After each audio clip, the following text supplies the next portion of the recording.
Bismillahirrahmanirrahim. Assalamualaikum warahmatullahi wabarakatuh.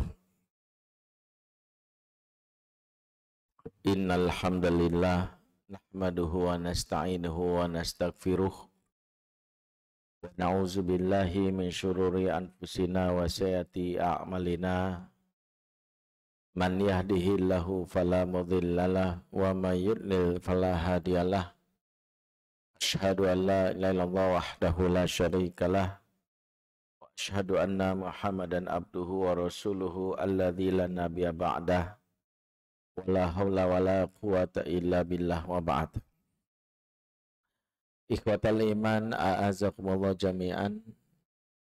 Bapak, ibu-ibu, saudara saudariku semua, ikhwan wa akhwat fillah Jamaah Masjid Salahuddin, Kantor Pusat Direktorat Jenderal Pajak.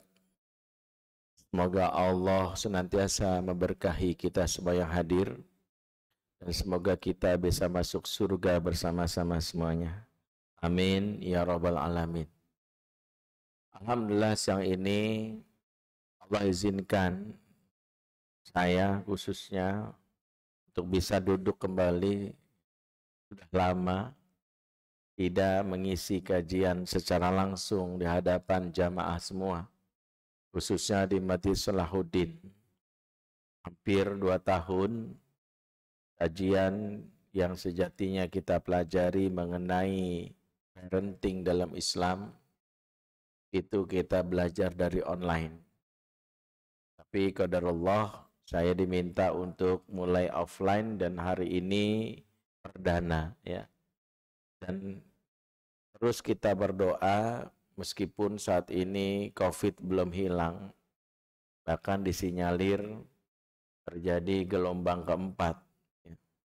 Walau kadang saya mikir nih COVID apa pendaftaran sekolah gitu.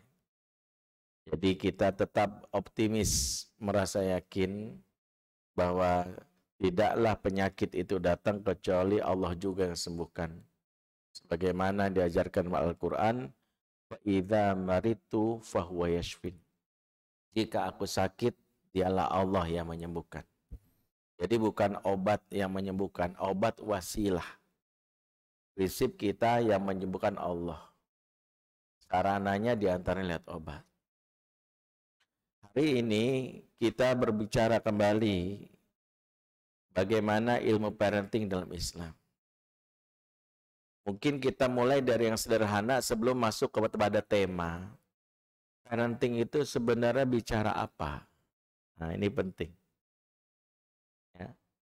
Karena mungkin di antara kita kalau bahas parenting, yang sering jadi fokus seperti tema yang diajukan panitia hari ini, fokusnya ke anak. Gimana anak saya biar pinter? Gimana anak saya biar tangguh? Gimana biar anak saya menjadi anak yang soleh? Kalau yang fokus kepada anak bukan parenting, itu namanya childrening. Ya. Kalau parenting is about us as a parent, arti tentang kita sebagai parent. Maka urusan anak itu nanti terkait dengan orang tuanya dulu. Karena kalaupun anak bandel, parenting mengajarkan bagaimana sikap kita untuk terhadap anak yang bandel. Coba, apa sih yang paling bandel di anak-anak? Ya, menurut Bapak apa? Anak paling bandel itu apa? Hah? Narkoba, ya. Apa? Ada lagi. Yang paling bandel anak kita apa? Hah? Ngebunuh, apalagi. Kalau anak kita disebut bandel dan narkoba, bunuh, ngelawan, itu belum seberapa bandel. Ada yang paling bandel dalam Al-Quran, anak paling bandel, yaitu anaknya Nabi Nuh, kafir. Kenapa saya bilang paling bandel? Karena kalau seseorang anak membunuh, ya, dia mungkin dalam hal ini dia udah gede, dia merampok, mencuri, berzina. Selagi masih ada iman, insya Allah dia masuk surga. Walaupun nyemplung dulu di neraka. Karena kata Nabi, man kana akhiru kalamihi la ilaha illallah dakhala jannah. Siapa yang akhir hayatnya mengucapkan kalimat la ilaha illallah masuk surga, walaupun nyemplung dulu neraka. Tapi kalau sudah kafir, udah nggak ada peluang surga, neraka selama-lamanya. Maka anak Nabi Nuh ini puncak kebandelannya, yaitu tidak mau beriman kepada Allah. Maka lihat, inilah sikap parenting. Bagaimana Nabi Nuh menyikapi anaknya yang tidak sesuai harapan. Disebutkan dalam surat Hud ayat 42. Bagaimana Nuh berkata kepada putranya, ya bunayya, wahai putraku sayang, irkam ma'ana, naiklah perahu bersama ayah. Wala takum ma'al kafirin, jangan kamu bersama orang-orang yang kafir. Yang menarik adalah Nabi Nuh mengucapkan apa? Ya bunayya, ini dalam bahasa Arab disebut isim tasgir li tahabbub, panggilan menunjukkan cinta. Jujur Pak, kita kadang manggil anak dengan sebutan sayang atau cinta, biasanya pas ngapain? Anak habis murojaah hafalan, ya, Masya Allah sayangnya papa, sini tuh. Anak kita habis bantu mamahnya, Masya Allah sayangnya papa, sini. Kita manggil sayang biasanya pas anak lagi berbuat baik. Tapi begitu anak berbuat buruk, nggak mau sekolah, mau ngerampok, matahin tangan anak tetangga, nyolong, nonton film porno, apalagi tawuran, ngerokok, narkoba. Kalimat sayang ini bisa kita ucapkan, jarang. Yang ada say seton kamu kan gitu ya. Banyak nih orang tua ngomong sayangnya seton, bukan sayang. Maka beda dengan Nabi Nuh. Sebandel-bandelnya Nabi Nuh mengajarkan ini sikap orang tua. Maka parenting mengajarkan sikap kepada anak walaupun sesuai harapan. Wahai anakku sayang. Makanya harusnya parenting itu yang belajar itu siapa? Kita. Kita yang harus lebih baik. Bukan anak yang berubah kita. Berarti dengan belajar parenting saya harus lebih sabar. Saya harus lebih mudah mengendalikan marah. Saya harus lebih tenang. Karena mohon maaf, kita cita-citanya, kan temanya bagus dari panitia. Saya nggak salahkan temanya. Tapi saya basic knowledge-nya dulu. Kiat mendidik anak menjadi anak yang tangguh, bermental pemenang. Tapi bapaknya sendiri mentalnya pengecut. Ada tikus kabur. Anaknya bilang, kamu tuh jadi pemenang. Bapaknya kabur. Dari mana anak belajar? Orang bapaknya begitu. Ada debt collector datang, istrinya maju. Kamu aja, kalau aku nanti digampar. Kamu kan mantan atlet taekwondo, maju. The power of mak-mak. Disuruh istri kita maju. Dari mana anak belajar tentang tangguh? Kalau bapaknya, ibunya nggak belajar. Maka kalau kita bicara tentang basic knowledge, pengetahuan tentang parenting dalam Islam, kenapa selalu mulai dengan diri? Dan itu disebutkan dalam surat At-Tahrim. Ya ayyuhalladzina amanu, qu anfusakum wa ahlikum nara. Hai orang-orang beriman, jaga dirimu dan keluargamu dari api neraka. Diri kita dulu sebagai orang tua. Berarti parenting itu memperbaiki diri kita. Saya ini selama ini kasar Ustadz. Saya ini selama ini ngomongnya tuh suka menyakiti. Saya ini selama ini emosi. Saya ini selama ini cemas. Saya ini selama ini malas sholat. Saya ini selama ini nyuruh-nyuruh doang. Dengan parenting, saya menjadi lebih lembut. Saya menjadi lebih berani. Harusnya begitu. Jadi kalau ya anak yang kita pikirin, kita nggak berubah, bukan parenting, namanya childrening. Makanya orang tua itu selalu pakai cara instan, kiat mendidik anak agar jadi soleh. Bapaknya harus soleh, susah Ustadz. Bisa nggak anak aja tanpa saya? Bisa, anaknya bawa aja ke pesantren. Jadi pesantren suruhin.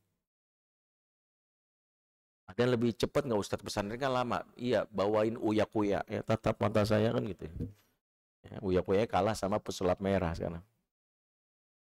Jadi sekarang tuh maunya cepat, orang tuanya lupa kita. Makanya kalau kita belajar parenting, Allah nggak menghisap hasilnya, dihisap proses. Sehingga anak yang kita harapkan itu bukan dari kita. Bukan dari kita. Saya katakan, anak soleh itu bukan karena kita. Itu hadiah dari Allah atas perubahan diri kita. Apakah pasti udah berubah anak pasti soleh? Enggak juga. Nabi Nuh, Nabi anaknya enggak soleh. Tapi Allah mengatakan Nabi Nuh sukses.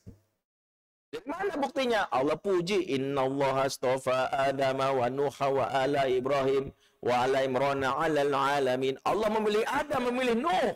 Memilih keluarga Ibrahim dan keluarga Imran atas segala umat. Jadi Allah puji Nabi Nuh padahal anaknya kafir. Karena Nabi Nuh memperbaiki dirinya nggak pernah putus asa.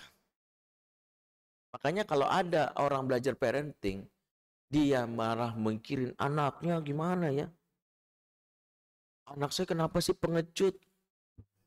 Padahal dia lupa anak itu cerminan dari kita. Dia bercermin dari orang tuanya. Bapak yang kalau bawa kendaraan tiba-tiba melanggar aturan, tiba-tiba polisi bilang, maaf Pak, damai aja Pak, damai. Anak kan ngelihat, oh gitu ternyata ya. Jadi kalau untuknya, jadi kita bilang kamu tuh jadi anak yang jujur ya nak. Ya, bapaknya ngeliatin gimana sikap nggak jujur. Susah. Bapak ngajarin sabar tapi ekspresi wajahnya aja udah nggak sabar. Sabar. Sabar awas. Sabar. Kalau nggak sabar awas. Tuh anak mikir sabar kayak gini ya. Ini banyak kita nih yang lupa bahwa kita ini sedang belajar memperbaiki diri. Makanya Quran mengingatkan perbaikan diri.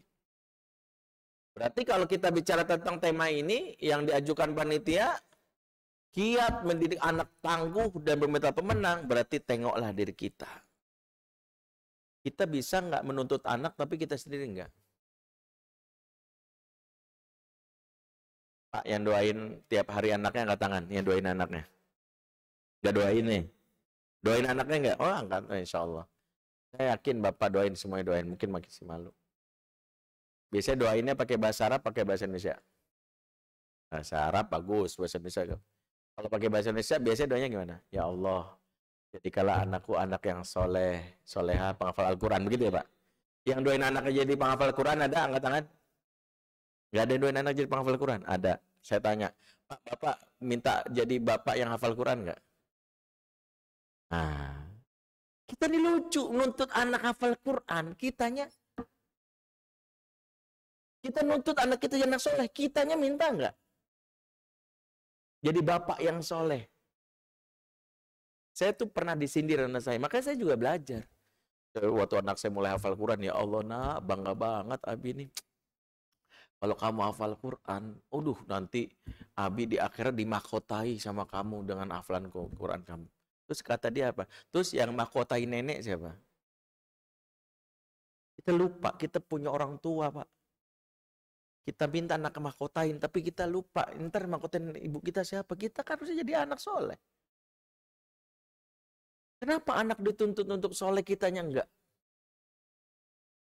Nah ini masalahnya. Makanya parenting itu kita yang tengok. Dari doa aja kita masih minta anak saja. Kita minta anak mahkotai kita. Kalau mau dimahkotai anak di surga, logikanya pastikan kita sudah dulu hadir di surga. Yang repot anak kita udah hadir di surga, terus mau mahkotai, tanya, malaikat, ibu bapak saya mana? Masih di neraka. Kayak kan ada kisah di mana? Di TikTok tuh saya baca sekilas atau di IG. Seorang anak yang mau menghadiahkan ibunya di hari ibu. Totonya yang lain ada ibunya nggak ada. Gimana nggak sedih dia? Oh, nggak ada ibu saya, nggak hadir pada saat acara hari ibunya. Ibunya malah kerja. Anak kita kan mau mahkotai, Bang Matoi, mana bapak saya? Lagi neraka. Pastiin kita hadir dulu. Kan kita harus hadir dulu, sebelum nama kota hadir dulu. Nah ini PR-nya. Jangan mengandalkan hadis, nanti kamu kalau hafal Quran, Papa akan mendapatkan di mahkotai. Pak, emang yakin masuk surga? Anak masuk surga dengan jalan hafal Quran Bapak. Makanya kenapa? Dalam doanya yang diajarkan Nabi Ibrahim, dia selalu melibatkan dirinya. Robbij'al hadzal balada amina wajdubni wa baniya. Lihat, jauhkanlah aku dan keturunanku. Robbij'alni muqimas sholati. Ya Allah, jadikanlah aku penegak sholat. demikian keturunanku, dirinya. Nabi Lut doanya ketika ada wabah kaum homo di zamannya, Robbi najini wa ahli, ya Rob selamatkanlah aku dan keluargaku, dirinya, keluarganya. Gitu. Kita kalau doa, giliran buat kita nih, ya Allah, gila anak, ya Allah jadikan anakku anak yang soleh, solehah, penghafal Al-Quran, itu buat anak. Giliran bapaknya doanya, ya Allah tambahkanlah gajiku, naikkanlah jabatanku, mudah-mudahan segera jadi eselon 1 tahun ini diangkat. Kalau enggak nanti buat tahun 2024 lolos ke Senayan. Tuh, bapaknya minta gitu. Anaknya doanya soleh, solehah. Kan nggak nyambung. Maka hari ini kita mulai belajar konsep dasar. Kalau parenting, siapa yang berubah? Kita. Berarti hari ini kita belajar. Berarti kalau pengen anak kita menjadi anak yang mental tangguh, bapaknya mental tangguh, mental pemenang. Ibunya mental pemenang. Siapa pemenang itu? Innalil muttaqina mafaza. Pastikan pemenang definisi kita nggak jauh-jauh. Yang banyak harta? Enggak. Kalau banyak harta ukurannya, Korun pemenang dalam sejarah kehidupan. Dia paling kaya dia. Kalah Nabi Musa. Kekuasaan dasarnya, Firaun lebih berkuasa, dia pemenang dalam kehidupan. Hebat Firaun. Dia kaya, dia berkuasa. Nabi Musa. Tapi pemenang siapa yang bertakwa. Maka ketakwaan inilah menggiring nanti anak-anak kita memiliki sifat-sifat yang bisa dijadikan kekuatan menjalani kehidupan yang sulit. Kita yang menginstalnya. Kita pengen anak kita tangguh, kita install. Kita yang memberikan. Kitanya sendiri nggak tangguh, nggak bisa. Kalau kata orang Arab, fakidu syai la yu'ti. Seseorang yang tidak punya sesuatu tidak bisa memberi. Bapak mau ngasih duit, bapak sendiri nggak punya duit. Gimana caranya? Nggak bisa. Kita nggak punya mental tangguh. Kita bukan seorang mental pemenang, tapi kita nggak bisa ngasih. Maka mental pemenang itu install dulu. Kita punya nggak? Pertama, ketakwaan dasar utama. Wujudnya apa? Pertama, wujud dari ketakwaan dalam logika pemenang satu, orang yang memiliki yang namanya sikap atau mental pemenang itu optimis. Makanya salah satu buah orang bertakwa itu optimis. Dia selalu berprasangka positif. Cirinya apa? Orang yang berprasangka positif. Rasulullah pernah mengatakan dalam hadis riwayat Muslim, yujibuna al-fa'lu. Ini takjub sama orang-orang yang optimis. Kemudian, apa yang disebut optimis versi Rasulullah? Al-fa'lu yakni kalimat thayyibah. Orang yang optimis yang selalu berkata-kata yang baik. Maka mulailah mendidik anak itu dengan kata-kata yang baik. Kalimatut thayyibah. Sebagian besar anak mentalnya rusak. Sehingga dia memiliki prasangka negatif. Dia takut overthinking. Biasanya karena mental-mental yang diajarkan dari kecil itu adalah kalimat-kalimat buruk. Bodoh kamu, bodoh. Bodoh kamu atau gagal kamu tuh, bikin malu. Kata-kata ini masuk. Makanya Quran itu mengatakan hati-hatilah dengan kata-kata, karena itu bisa menjadi jalan apalagi orang tua untuk diijabahnya sebuah kalimat. Dalam surat Az-Zariyat ayat, saya lupa nih ayatnya. Ya, maklum nih bukan Ustadz Hadi Hidayat. Fawarabbis sama'i wal ard innahu lahaqqum mislama annakum tantiqun. Ya, kalau ada yang megang Quran cari itu ayat berapa? Ayat 20 atau 30-an ya. Demi Tuhan pemilik langit dan bumi, sesungguhnya hal itu terjadi persis seperti apa yang kalian ucapkan. Ternyata diaturnya lisan oleh Allah untuk tidak ngomong sembarangan, karena lisan itu bisa menjadi salah satu syarat untuk Allah mendatangkan yang namanya keputusannya. Bodoh banget gua, bego banget. Ya udah, lisanmu lah yang akan diaminkan malaikat. Makanya hati-hati Pak, ngomong sama anak. Semarah-marahnya lah jaga lisan, karena itu yang akan diterserap oleh anak. Aku nggak bisa, emang kamu goblok. Gimana Den? Bisa, insya Allah. Papa yakin. Papa yakin bisa. Sekarang Papa bantu ya. Makanya bahkan sebandel-bandelnya anak, belum dasar anak durhaka. Akan terus gitu. Makanya dalam hadis, sesungguhnya malaikat menantikan apa yang keluar dari lisan seorang ayah dan bundanya. Dan bersamaan itulah dibawa apa yang diucapkan itu ke atas langit. Makanya Rasul itu menyayangkan orang tua yang suka melaknat. Marah-marah. Kalaupun marah, kontrol diri. Karena di antara penyebab anak itu mentalnya rusak, sikap suka marah-marah. Jadi kalau ditanya mental pemenang itu, sikap suka marah-marah itu berdampak dua. Satu, kalimat buruk itu akan sampai ke langit yang akan membuat anak terpenjara dalam takdir yang diucapkan oleh orang tuanya. Yang kedua, akan menyakiti perasaannya. Pernah dengar kisah Syekh As-Sudais ya? Ibunya, dan ini hebatnya seorang ibu. Pada saat dia masih kecil, masak di dapur. Ibunya nih. Melayani tamu yang mau datang. Pada saat ibunya memasak di dapur, tamu datang, udah siap semua makanan, semua yang akan diberikan, dihidangkan pada tamunya, datanglah tamunya. Assalamualaikum. Waalaikumsalam. Ibunya menyambut di ruang depan. Mempersilahkan masuk, ngobrol sesaat. Sang anak nyelinap di dapur. Begitu ngeliat, ih enak nih makanan. Semua dimakan. Ibunya setelah ngomong, oh iya lupa dihidangkan. Kembali ke dapur. Begitu dia ngeliat, astagfirullah. Habis makannya sudah dihidangkan. Siapa yang gak marah? Disitulah parenting. Sikap marah yang benar. Dipanggil anaknya, ta'al anta ya Abdurrahman. Sini kamu Abdurrahman. Langsung diomelin. Kamu yang ngambil makanan ini. Iya, marah ibunya. Ukhruj anta ilal haram.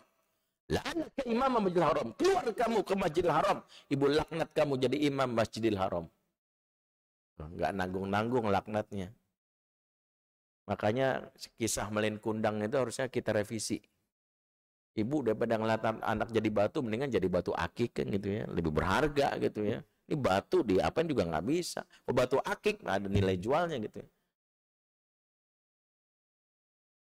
Kisah Abdurrahman As-Sudais, ibunya ini diceritakan beliau waktu beliau berkunjung ke Indonesia. Saya jadi ulama, jadi imam, buah dari doa ibu saya lagi marah. Ibunya mengajarkan parenting, itulah. Bukan masalah anaknya bersalah, sikap kita bagaimana anak itu saat salah. Karena banyak orang tua malah marah-marahnya luar biasa gitu. Bodoh kamu, bego kamu, mati aja sekalian. Ya Allah. Gimana anak akhirnya masa depannya nggak hancur, jiwanya pun hancur hari itu. Mau minta anak kita jadi mental pemenang, pecundang ya ada. Kalau temen enggak, gue takut ntar gue salah, ntar sama temen gue, kalau salah ntar dicaci maki. Orang yang sejak awal di rumahnya sendiri nggak nyaman, insecure, jangan berharap di luar dia bisa pemenang. Di rumah sendiri dia jadi pecundang. Bayang Pak, anak di rumah jadi pecundang karena caci maki keluarganya, nggak bakal dia jadi pemenang di luar. Mentalnya sudah rusak. Maka di antara yang diajarkan dalam Islam, melatih diri untuk menjadikan anak itu sebagai pemenang dari mana? Lisan. Jaga supaya lisan kita berkata-kata yang baik. Yang jadi masalah nih, kita sendiri bisa jadi nerima kata-kata buruk dari masa lalu. Diserap. Saya tuh pengen Ustadz ngomong yang baik, tapi di kepala saya itu susah. Nah ini nanti ada PR tersendiri nih. Ini kalau dalam kajian parenting, ini tentang inner child. Inner child itu adalah jiwa kanak-kanak yang terkurung saat kita udah dewasa, yang masih melekat. Atau yang disebut namanya luka pengasuhan. Saya tuh tahu, ada Ustadz datang ke saya, istrinya menggugat cerai dia. Istrinya tuh nggak mau, pokoknya mau cerai. Saya bilang, antum ini, apa yang antum lakukan? Ana jujur aja Ustaz. Ana itu kalau udah marah, ana caci maki dia. Antum tahu kan ya dalil tentang betapa berkata-kata baik? Tahu Ustaz. Antum tahu kan kisah Nabi bagaimana? Iya tahu Ustaz. Masalahnya Di kepala anak kata-kata cinta itu nggak pernah ada. Dari kecil itu bapak anak kalau ngomong gitu, bego kamu, bikin malu aja, mati aja sekalian, sebutlah BA, BI, IN, GN, semua. Jadi dia menyerap itu, dia kalau udah marah keluar lagi. Nah bisa jadi di antara kita ada yang begini, udah tahu berapa kali ikut kajian parenting, Ustadz Benri ngomong gini, tapi saya nggak bisa Ustadz, orang saya kalau udah marah keluar itu, berarti kita punya problem di diri, itu yang kita beresin dulu. Jadi selama kita nggak beresin diri kita tuh anak akan tiru. Kenapa? Warisan yang tanpa sadar kita turunkan dari masa ke masa, selain utang dan uang, ada warisan kemarahan, warisan trauma, warisan kata-kata buruk. Kita mau warisin aja. Kalau di antara kita ada yang ngalamin gimana? Nah itu nanti pembahasan khusus. Hanya kenapa saya kalau kajian parenting, saya kenapa nggak tertarik berbicara tentang anaknya dulu. Bapak ibunya dulu. Tapi kan panitia nyodorinnya anaknya gini, anaknya gini. Padahal harusnya kitanya dulu. Kitanya beres, insya Allah. Sekarang ada di antara kita yang kesulitan nggak ngomong sayang? Ada. Ada suami yang ngomong sayang tuh susah. Ngomong mesra gitu, mau mesra aja, salah kirim puisi. Ya, dikirim puisi Khairil Anwar, aku ini binatang jalang. Dia pikir mesra itu, istri malah balas, emang gitu ya. Karena dia salah, dia pikir semua puisi mesra. Enggak, semua puisi mesra. Puisi itu ada yang ngajak ribut, ada puisi judulnya dikirim ke istri ya. Karawang Bekasi. Lah elah ini puisi apaan? Ya. Puisi mantan supir angkot. Jadi banyak yang kita sendiri nggak tahu definisi itu. Berarti problem pertama yang harus kita beresin kalau kita ingin mendidik anak mental pemenang, jaga lisan. Karena lisan itu yang akan mendatangkan kebaikan. Makanya di dalam Al-Quran surat Al-Ahzab ayat 70-21 nasihat Allah kepada kita apa? Ya ayyuhalladzina amanu taqullah wa qulu qawlan sadida ya yuslih lakum a'malakum wa yaghfir lakum dzunubakum. Orang-orang beriman bertakwa kepada Allah dan ucapkanlah kata-kata yang baik. Dengan kata-kata yang baik itu perbaiki amalanmu dan menghapuskan kesalahan. Kesalahan-kesalahan kita, amalan-amalan kita yang susah diperbaiki dengan kata-kata. Hanya sikap optimis menjadi ciri dari orang-orang pemenang dimulai dari kata-kata. Siapa yang suka berkeluh kesah? Orang-orang yang mentalnya pecundang. Gagal. Ya. Ini andai ada gelas ini. Ini bukan mau nyindir panitia karena nggak ada minuman, bukan. Misalnya ya. Ya, misalnya gitu. Nggak usah mikir nyindir, ini lagi berfilosofi. Gelas itu isinya setengah. Orang yang, apa yang Bapak bayangkan kalau ada gelas isi setengah? Apa kita namain gelasnya? Orang yang pesimis bilangnya apa? Setengah kosong. Orang yang pecundang bilangnya apa? Ya setengah kosong. Tapi orang yang bermental pemenang bilangnya apa? Setengah isi. Sudut pandang doang. Di antara penyebab orang itu, di antaranya mental pecundang, memandang yang negatif. Ya, cuman dapat segitu. Karena mentalnya adalah mental pecundang.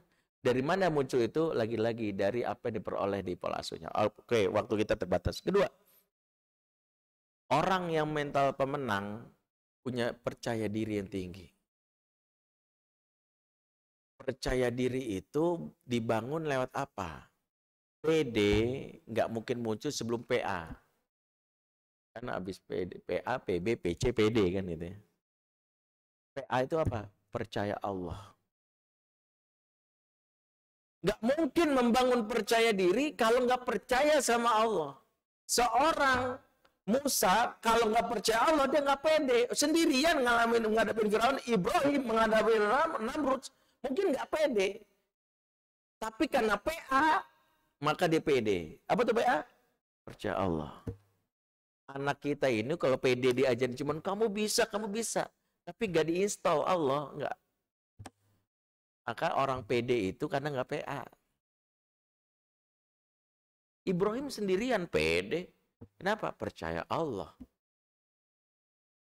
Kalau PD yang dibangun dengan teknologi atau teknik-teknik komunikasi ala barat hanya membangkitkan macan dirimu, macan seperti dari apa?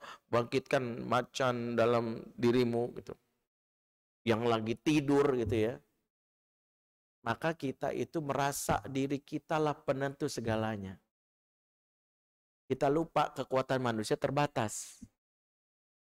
Akhirnya gue bener-bener gak bisa. Kamu bisa melakukan apa aja yang kamu mau. Akhirnya merasa dirinya bisa semuanya.